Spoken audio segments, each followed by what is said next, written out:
Good evening students, welcome back again. This is your online bio classes for class 10. Students, as you remember, in previous class, I drawn two pictures related to nutrition chapter.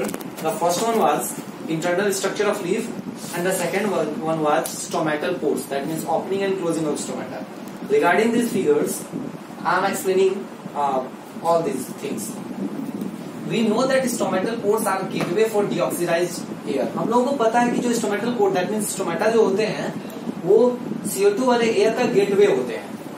Pores में एक whole होता है, stomata में एक whole होता है जो open होता है और खुलता है और इसे कंट्रोल करते हैं guard cells. Okay, basically with the help of this stomatal pores CO2 is reached up to leaves by diffusion.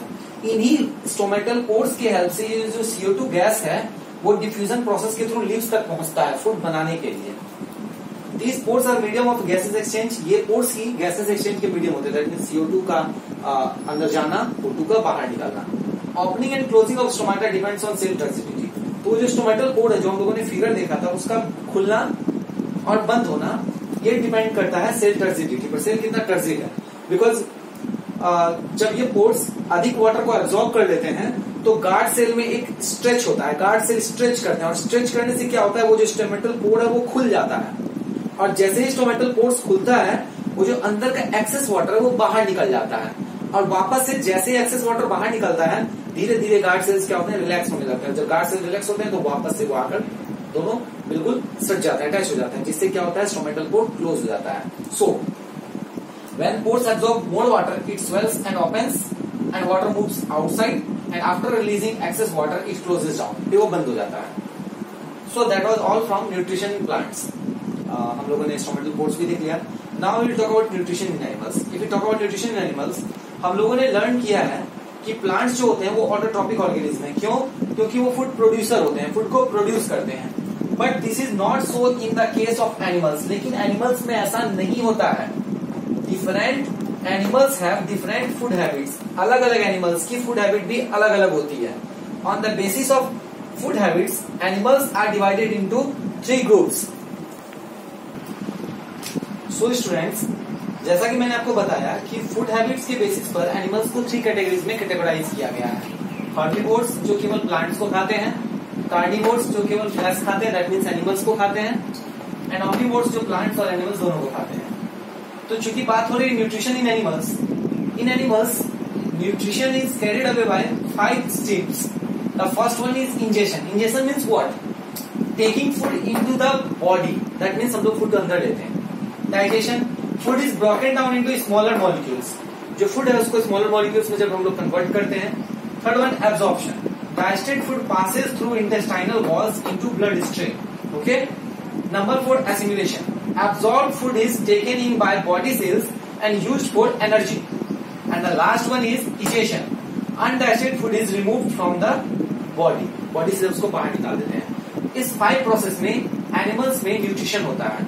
So in animals, at first we will discuss about nutrition in amoeba. As I have written here, nutrition in amoeba. Amoeba is a unicellular organism. It has indefinite shape due to pseudopodia. इसके body का shape indefinite होता है क्योंकि इसके body में pseudopodia जो होते हैं वो लगातार बनते रहते हैं और टूटते रहते हैं, जिसके कारण इनका शेप जो है कभी भी रेगुलर नहीं होता है, इरेगुलर होता है. And number 3, it eats tiny plants and animals as food. इसका फूड क्या है? डाइटम है, एल्गी है, स्मॉल प्लांट्स है, स्मॉल एनिमल्स है. So students, in amoeba the mode of nutrition is holozoic. तो देखिए जो 5 प्रोसेस मैंने आपको बताया था, इंजेशन, डाइजेशन, एब्जॉर्प्शन, एसिमिलेशन और इजेशन, इसी प्रोसेस से अमीबा में भी फूड का डाइजेशन होता है. देखिए अमीबा अपने स्यूडोपोडिया के हेल्प से फूड को इंजेस्ट करता है, अंदर लेता है. फिर अमीबा में ये जो फूड है वो फूड वैक्यूल्स के हेल्प से डाइजेस्ट होते हैं. उसके बाद ये जो डाइजेस्टेड फूड होता है वो डायरेक्टली साइटोप्लाज्म में डिफ्यूजन के थ्रू एब्जॉर्ब हो जाता है. यहाँ पर एब्जॉर्प्शन भी खत्म हो गया. After absorption, food is assimilated and size of amoeba increases. Absorption के बाद इस फूड को एसिमिलेट करते हैं अमीबा अपने सेल्स में, जिसके कारण अमीबा का जो साइज है वो बढ़ता है. एंड फाइनली जो अनडाइजेस्टेड फूड है वो बॉडी सरफेस से इजेस्ट हो जाता है, बाहर निकल जाता है. In this way amoeba food का इनटेक करता है और फूड को इजेस्ट करता है. यहाँ पर अमीबा फूड का इंटेक कैसे करता है वो यहाँ पर एक डायग्राम के थ्रू मैंने आपको दिखाने की कोशिश की है। यहाँ पर अगर कोई एनिमल आ जाता है तो अमीबा अपने स्यूडोपोडिया, आर्म्स को हम लोग स्यूडोपोडिया कहते हैं, सिंगल आर्म स्यूडोपोडियम, प्लूरल स्यूडोपोडिया। तो अपने आर्म्स को अमीबा क्या करता है, एनलार्ज करता है, बढ़ाता है, और इस आर्म से उस एनिमल को या उस पर्टिकुलर ऑर्गेनिज्म को घेर लेता है, सराउंड कर लेता है, और उसको अपने सेल्स के अंदर ले आता है। ये वाला पोर्शन फूड वैक्यूल है और ये न्यूक्लियस और ये पूरा साइटोप्लाज्म है। इन दिस वे अमीबा में न्यूट्रिशन पूरा होता है। So student, nutrition in amoeba has been completed. In next class we will talk about digestive system of human and nutrition in human beings particularly. We will discuss. Till then, take care and goodbye.